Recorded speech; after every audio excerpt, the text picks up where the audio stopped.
Bienvenue à la chaîne du serviteur Guillaume Goron et du Centre Mission Rosée. Une famille qui vise à faire de vous des intimes, disciples et témoins de Christ pour étendre le règne de sa gloire. Vous trouverez les audios des enseignements du serviteur Guillaume Goron, des messages édifiants et inspirés du Saint-Esprit qui vous feront expérimenter l'amour, la bonté de Dieu d'une manière toujours particulière. N'hésitez pas à vous abonner à votre chaîne, à télécharger et à partager ce message autour de vous. Bonne écoute et que Dieu vous bénisse. Bienvenue à la matinale des décrets prophétiques. Ce matin, nous parlerons de comment saisir efficacement une visitation divine. Quelle attitude adopter pour ne pas rater une visitation de Dieu. Bien-aimé, la Bible est remplie de visitations. Lorsque Dieu veut faire du bien à quelqu'un, Dieu veut soutenir une personne, Dieu veut se révéler à quelqu'un, la Bible parle de visitation. La Bible parle de Dieu qui visite son peuple. Alléluia. Donc, bien-aimé, toi qui m'écoutes, Dieu peut te visiter. Dieu décide donc de visiter ses enfants. Jésus a dit, je suis avec vous tous les jours jusqu'à la fin du monde. Et il peut arriver où Dieu va décider d'arrêter les choses et de se fixer sur toi un moment et de te visiter d'une manière particulière. Dans le temps que nous avons, on appelle ça le temps Chronos, mais le temps de Dieu s'appelle Kairos. Et lorsque un Kairos arrive, c'est que Dieu a décidé de faire quelque chose de particulier dans ta vie. Donc, comment faire pour ne pas rater cette visitation? Parce que ce qui est étrange quand on lit les Écritures, c'est que Dieu peut venir sans qu'on se rende compte que c'est lui qui est là. Alléluia. Donc, lorsque nous prenons Exode chapitre 20, verset 3 à 4, il est écrit ceci. Tu n'auras pas d'autre Dieu devant ma face. Tu ne te feras point d'image taillée, ni de représentation quelconque des choses qui sont en haut dans les cieux et qui sont en bas sur la terre et qui sont dans les eaux plus bas que la terre. Il dit, tu ne te prosterneras point devant elles, verset 5, et tu ne les serviras point, car moi, l'Éternel, ton Dieu, je suis un Dieu jaloux qui punit l'iniquité des pères sur les enfants jusqu'à la 3e et à la 4e génération de ceux qui me haïssent. Donc, Dieu va donner un commandement à son peuple pour leur dire que je suis l'Éternel ton Dieu, tu n'auras point d'autre Dieu devant ma face. Donc, cette phrase est tellement capitale et importante pour nous de savoir que Dieu ne veut pas que nous puissions adorer d'autres dieux, d'autres divinités, d'autres esprits. Dieu ne veut pas que nous fassions allégeance à d'autres esprits. Dieu veut être Dieu dans nos vies. Dieu veut être celui qui gouverne nos vies. Dieu veut être celui qui a le dernier mot dans nos vies. Dieu veut que nous puissions l'aimer de tout notre cœur, toute notre pensée, et que aucune autre chose ne vienne prendre une certaine place de Dieu dans notre cœur. C'est en cela que la Bible parle de l'idolâtrie. Donc voici quelque chose que Dieu va dire pour aider son peuple. Il va dire, puisque je suis votre Dieu, donc écoutez-moi bien, je garde la légitimité de me révéler à vous comme je veux. Donc, vous n'avez pas le droit de me faire une certaine image taillée. Donc, je peux venir à vous comme je veux. C'est moi qui décide de venir à vous de la manière dont je veux. Je veux me révéler à vous comme je veux. Donc, vous n'avez pas le droit de pouvoir me faire une certaine représentation. Donc, vous voyez, quand vous lisez ce texte, c'est clair. Dieu dit qu'il garde pour lui seul la légitimité de se révéler à nous comme il veut. Dieu peut venir du nord. Il ne veut pas qu'on l'appelle le Dieu du nord. Dieu peut venir du sud. Il ne veut pas qu'on l'appelle le Dieu du sud. Dieu peut venir. Donc, Dieu veut pas qu'on lui fasse une certaine représentation. Une certaine représentation. Waouh. Donc, c'est lui seul, lui Dieu, qui veut se représenter à nous, mais il ne veut pas que ce soit nous qui lui fassons une certaine représentation pour aller adorer cette chose. Vous voyez un peu. C'est un peu comme dans le désert, lorsque les serpents brûlants sont arrivés pour piquer le peuple d'Israël parce qu'ils avaient murmuré contre Dieu et Moïse. La Bible dit que, arrivé à un certain moment, Dieu a dit à Moïse d'utiliser un serpent d'airain pour aider le peuple. Donc, il a présenté le serpent d'airain en haut. Il a sur une perche et tous ceux qui regardaient le serpent d'airain étaient guéris, étaient sauvés, avaient la vie. Mais lorsque nous découvrons plus tard que ce serpent d'airain est devenu comme une idole, Dieu s'est révélé par un serpent d'airain pour guérir son peuple. Et ce serpent d'airain-là est devenu une forme de Dieu pour eux, alors que ce n'était pas la volonté de Dieu. Et ce serpent d'airain-là est devenu un problème pour eux, un véritable problème d'idolâtrie. Et c'est devenu quelque chose qui a enclenché ou déclenché la colère de Dieu dans leur vie. Vous voyez les amis, donc la question de la visitation de Dieu est importante. La Bible dit dans le livre de 2 Corinthiens chapitre 11 verset 14 que Satan se déguise en ange de lumière. Satan se déguise en ange de lumière. Lorsque nous lisons les Écritures, les visitations de Dieu viennent à travers les anges. Dieu visite son peuple à travers les anges. Dieu est tellement grand que son déplacement, sa visitation, la terre ne peut pas contenir, ta maison, ta vie ne peut pas contenir. Donc Dieu a mis un système en place pour nous visiter, pour que sa visitation, nous puissions tenir dans sa visitation. Vous comprenez un peu? C'est pourquoi même il est écrit que le Dieu qui a visité Moïse dans le buisson Adam, c'était pas Dieu lui-même, mais c'était un ange que Dieu avait envoyé. Donc la Bible dit que la plupart du temps, nous voyons dans la Bible que la plupart des visitations divines, ce sont des anges que Dieu envoie pour visiter son peuple. C'est pourquoi ma prière pour toi, c'est que ton discernement soit tellement poussé que tu puisses comprendre et savoir qui tu visites à tel moment, quel est l'esprit qui te visite, quel est l'esprit qui est en train de venir vers toi dans cette saison. Alléluia. La Bible dit en 1 Samuel chapitre 3, versets 1 à 8. Nous lisons tranquillement. Le jeune Samuel était au service de l'Éternel devant Élie. La parole de l'Éternel était rare en ce temps-là.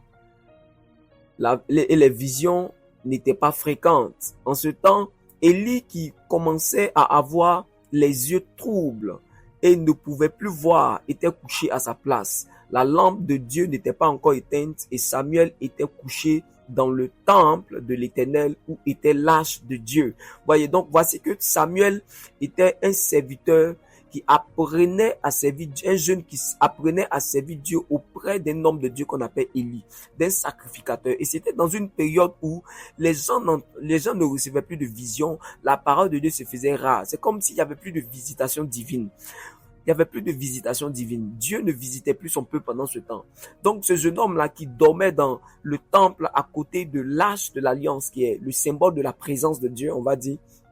Alors l'Éternel appela Samuel, il répondit, me voici. Et il courut vers Élie et dit, me voici car tu m'as appelé. Élie répondit, je n'ai point appelé, retourne te coucher. Et il alla se coucher. L'Éternel appela de nouveau Samuel.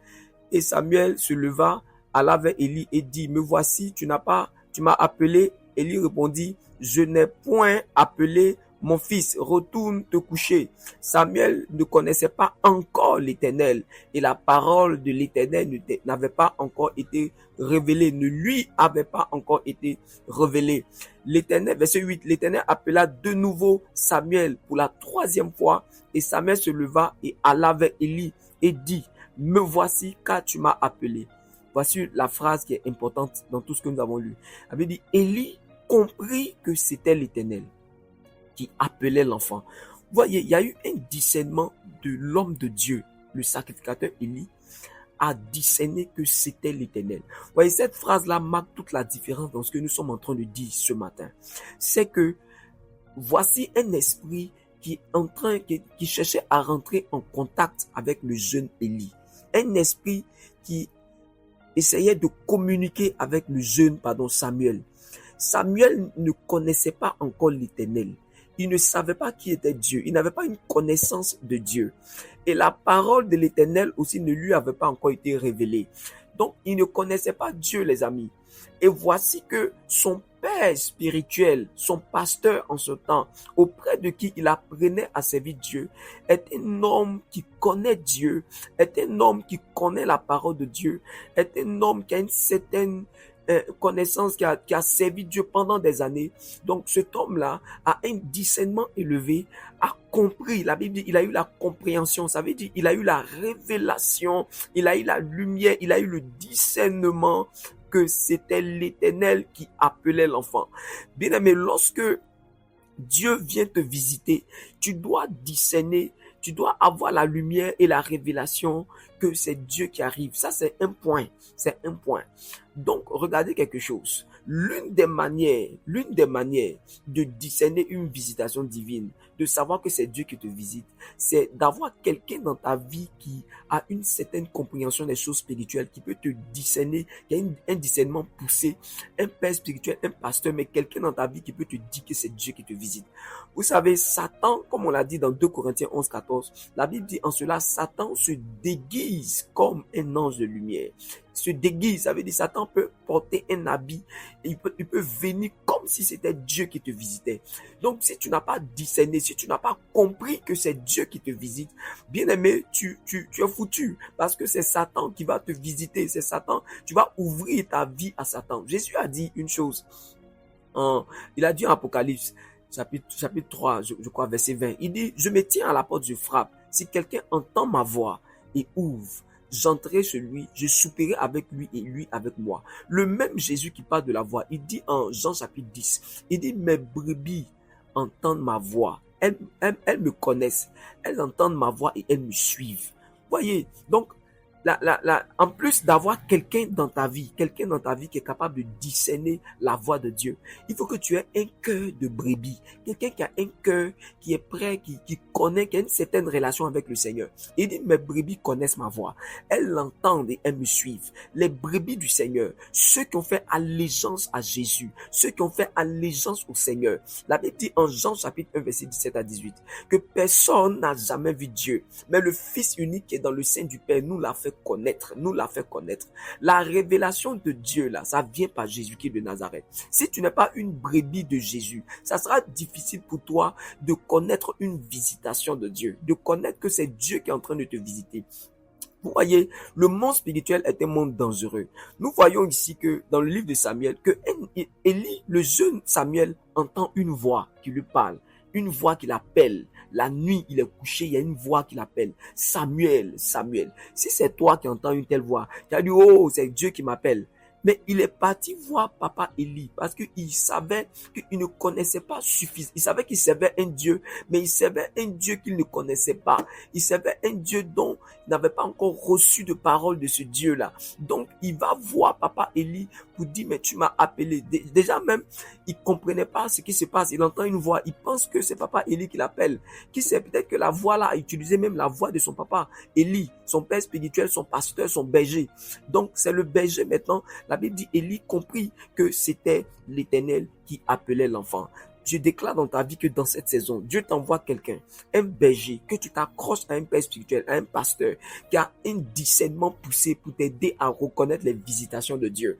Et que tu fasses attention, que toutes les voix que tu entends, les visions que tu reçois, les révélations que tu reçois, tout esprit qui reste en contact avec toi, peut être Satan qui est déguisé. Ça peut être un déguisement spirituel. Satan qui vient en ange de lumière. Parce que Dieu nous visite à travers les anges. Waouh! En Osée, chapitre 6, versets 1 à 3. La Bible nous raconte ici que Osée va donner une prophétie. Nous lisons. Osée 6, versets 1 à 3. Venez, retournons à l'Éternel, car il a déchiré, mais il nous guérira. Il a frappé, mais il bandera nos plaies. Il nous rendra la vie dans 2 jours. Le 3e jour, il nous relèvera et nous vivrons devant lui. Connaissons, cherchons à connaître l'Éternel. Sa venue est aussi certaine que celle de l'aurore. Il viendra pour nous comme la pluie du printemps qui arrose la terre. Voyez, Osée le prophète va annoncer une saison de guérison, une saison de restauration. Et il dit que Dieu va venir visiter son peuple. Dans 3 jours, Dieu arrive. Il dit, il nous rendra la vie dans 2 jours. Le 3e jour, il nous relèvera. Donc, c'est une saison où Dieu va communiquer la vie à son peuple. Dieu va relever la dignité de son peuple. Il dit, il vient pour nous guérir et il vient bander nos plaies. Yes. Il dit, nous vivrons devant lui. Ensuite, regardez, il donne maintenant une instruction. Il dit, Dieu arrive. J'ai envie de poser une question. On te dit, Dieu vient te visiter dans 3 jours. Mais que Dieu vienne À quoi bon faire autre chose? Je pouvais m'asseoir à la maison le 3e jour et attendre le 2e jour pour avoir la guérison et le 3e jour pour être relevé de ma situation. Puisqu'on me dit que c'est certain que Dieu va venir. Il dit sa venue est certaine comme l'aurore. Sa venue est certaine comme l'aurore. Ça veut dire que de la manière dont le soleil se lève, que quand tu dors, tu es sûr que le soleil va se lever. C'est la même manière là que Osée annonce une certaine certitude. Il dit cela, Dieu va venir et c'est réel. Dieu va venir, il va venir comme la pluie du printemps qui arrose. Il va venir sous forme de pluie, mais il parle d'une réalité spirituelle. Maintenant, regardez quelque chose. Il dit que c'est vrai que Dieu va venir, mais nous devons chercher à connaître l'Éternel. Je vous ai dit dans le livre de Samuel que Samuel, le jeune Samuel, ne connaissait pas encore l'Éternel et la parole de l'Éternel ne lui avait pas encore été révélée. Vous allez voir que dans la question de la visitation divine, il y a une dimension de la connaissance de Dieu. Le Seigneur a dit en Exode, je vais venir vers vous. Je suis l'Éternel, je ne veux pas que vous ayez un autre Dieu. Je choisis la manière dont je me révèle à vous. Mais ici, regardez, Osée dit que Dieu va venir, mais c'est ceux qui seront en train de le chercher. Voici une attitude très réelle. En train de le chercher, ceux qui seront en train de chercher à connaître Dieu. Il dit, cherchons à connaître l'Éternel. Sa venue est aussi certaine que celle de l'aurore. Donc, c'est comme si Osée dit que Dieu va venir nous visiter, mais il y a une attitude que nous devons adopter. Quelle est cette attitude? Dieu doit venir nous trouver en train de le chercher, de chercher à le connaître. Chercher à le connaître. Vous voyez, le matin, chacun va se réveiller en ce temps-là. Et d'autres ont été visités, d'autres n'ont pas été visités. Parce que tout est une question de reconnaître la visitation de Dieu. Tout est une question de savoir, de connaître Dieu quand il visite. Vous voyez, c'est une attitude dans laquelle tu dois être en train de soupirer après Dieu. Quand Dieu visite, il ne veut pas te trouver dans une position où tu es en train de te plaindre. Il veut pas te trouver dans une position où tu es en train d'adorer autre chose. Il ne veut pas te trouver dans une position où ton cœur est attaché à autre chose. Quand Dieu arrive, l'une des choses qu'il veut trouver dans ta vie, c'est que ton cœur est en train de s'intéresser à lui. C'est que ton cœur est en train de le chercher.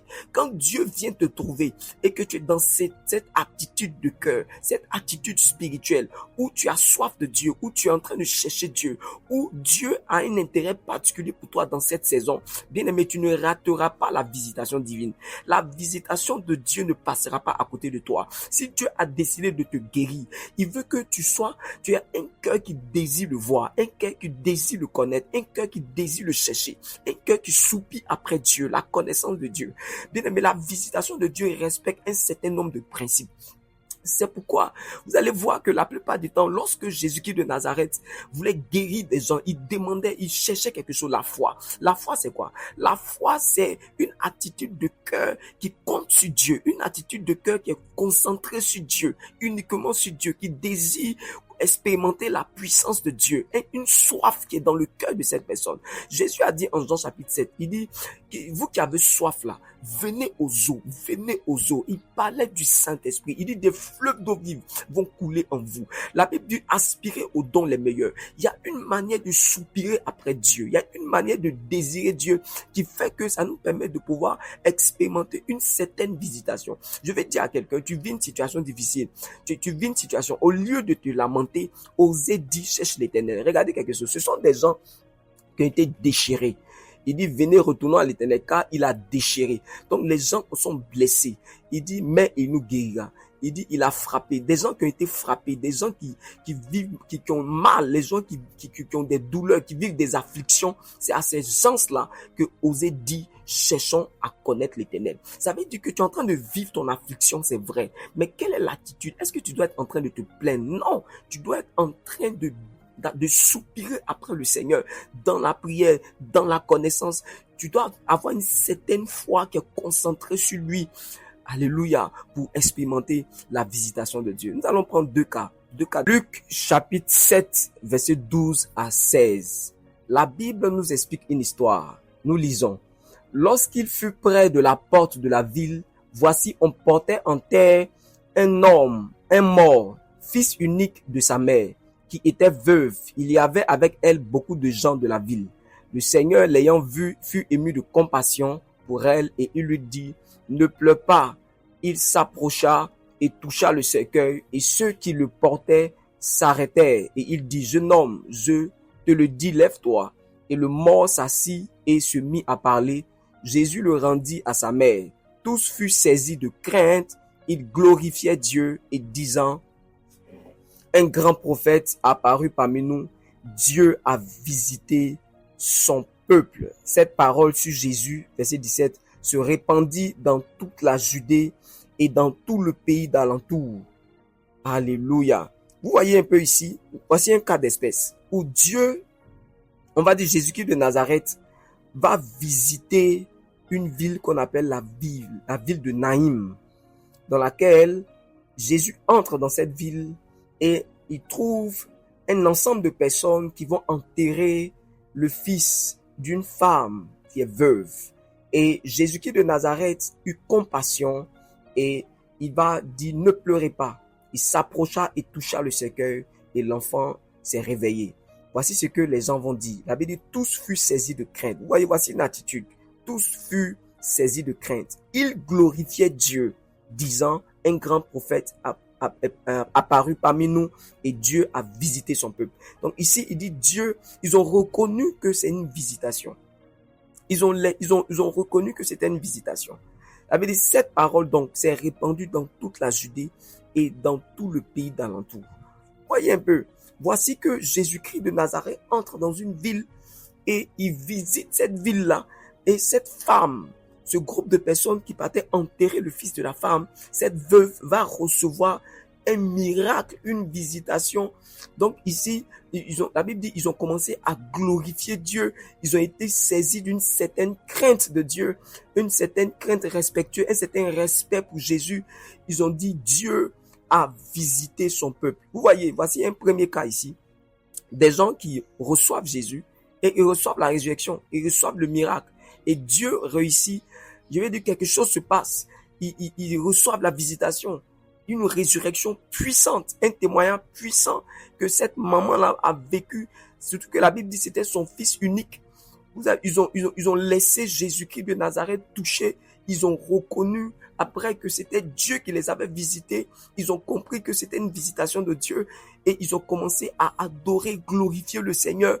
Voici ce qui se passe. Vous voyez, quand Dieu vient, quand on parle de visitation, on parle de miracle. On parle de quelque chose que Dieu vient faire. Dans Osée, il dit, il vient te relever, il vient guérir, il vient bander vos plaies. Il vient pour guérir une situation. Il vient pour relever quelqu'un qui est tombé, quelqu'un qui est dans une situation alarmante. Et la Bible dit, il vient pour bander les plaies. C'est ce que ici, il dit, il est venu pour essuyer les larmes. Il dit, ne pleurez pas. Il eut compassion. Quand Dieu te visite, il veut faire un miracle dans ta vie. Quand Dieu te visite, il sait que tu souffres, mais il y a une attitude qu'on te demande. Il faut que tu sois dans une attitude où tu es en train de chercher à connaître Dieu. Chercher à connaître Dieu. Chercher à expérimenter Dieu, une soif de Dieu.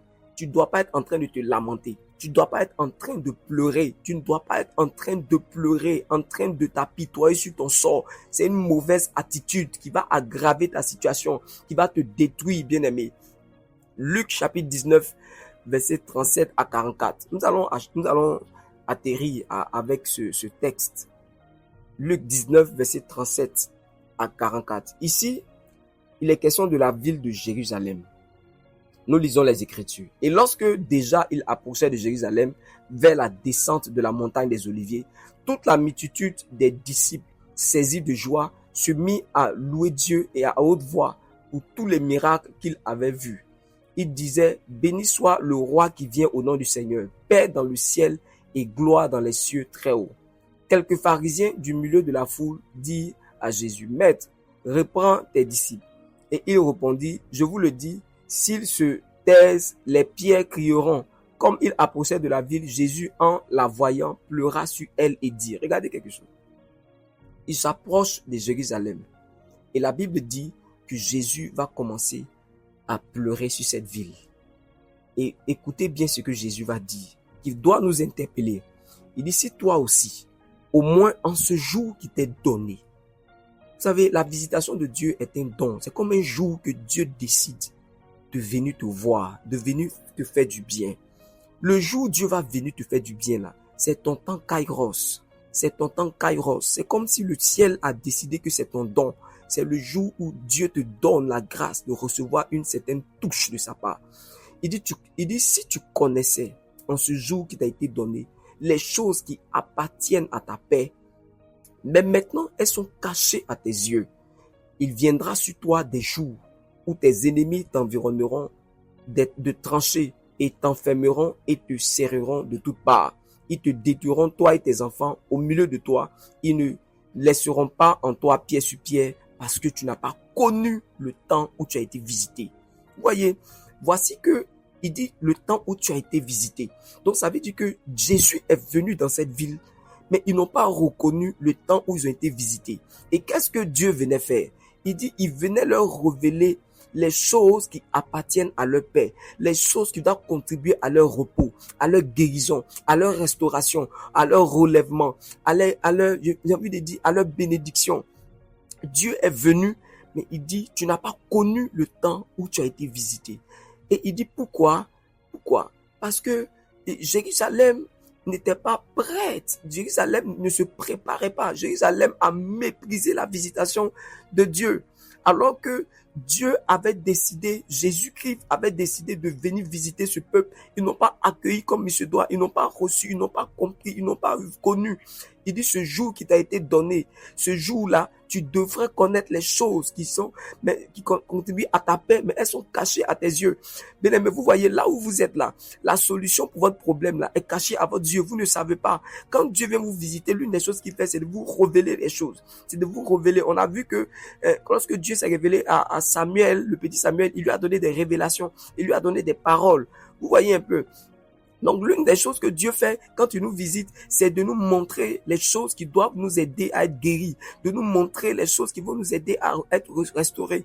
La Bible dit dans le livre des rois que lorsque Ézéchias était malade et que la prophétie était venue qu'il devait mourir, qu'il allait mourir, qu'il devait ranger sa maison, quand il a prié le Seigneur pour avoir la guérison, quand il a commencé à soupirer après Dieu, quand le prophète Ésaïe est revenu, la Bible dit, il lui a montré le remède. Il y avait comme, je crois, des feuilles de figue qu'il devait utiliser. Alors que donc sa maladie là avait une solution, mais c'était caché à ses yeux. Et Dieu a utilisé le prophétique, le prophète pour lui dire.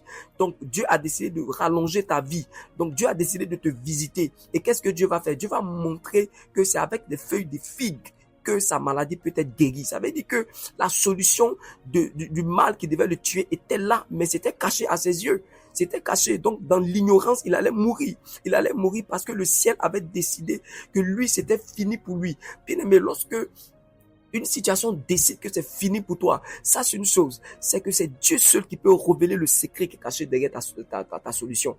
Il y a une solution derrière, il y a quelque chose qui peut guérir, il y a quelque chose qui doit restaurer ta vie, il y a quelque chose qui doit participer à ta paix. Mais si tu cherches Dieu, si tu te mets dans une attitude de prière, où tu cherches à connaître Dieu, tu cherches à savoir qui est ton Dieu, tu soupires après le Seigneur, au lieu de te lamenter, bien aimé, Dieu va te visiter certainement. Il dit, l'Éternel viendra comme l'aurore, il viendra certainement. Il y a un jour que Dieu a décidé de te visiter. Mais quelle attitude tu auras? Dans quelle disposition tu auras? Comment tu peux saisir cela? Je répète, tu dois avoir dans ta vie quelqu'un qui peut discerner, qui te parle, qui te visite, qui arrive, pour que tu reconnaisses. Deuxièmement, tu dois avoir un cœur de brebis. Un cœur de brebis. Un cœur. Il dit, l'Éternel est mon berger, je ne manque de rien. Je marche dans la vallée de l'ombre de la mort, je ne crains aucun mal, car il est avec moi. Bien aimé, vous voyez, la visitation de Dieu part du fait que Dieu est ton berger et que tu as un cœur de brebis, tu as un cœur d'enfant, quelqu'un qui désire connaître Dieu, quelqu'un qui suit son maître, quelqu'un qui reconnaît sa voix. Vous savez, le lien entre le berger et la brebis, c'est mystère, un grand mystère. Comment un animal peut reconnaître la voix d'un homme? Vous voyez un peu, c'est ça en fait, ce mystère de reconnaître la voix de Jésus, la voix de Dieu. Ensuite, tu dois être quelqu'un qui est dans une attitude qui est tout le temps en train de chercher Dieu, tout le temps tu soupires après Dieu, comme Osée a dit, il dit Dieu va venir dans dans 3 jours. Mais cherchons à connaître le Seigneur, désirons, cherchons à le connaître. Samuel ne connaissait pas encore l'Éternel. Le Dieu qui servait, il ne le connaissait pas.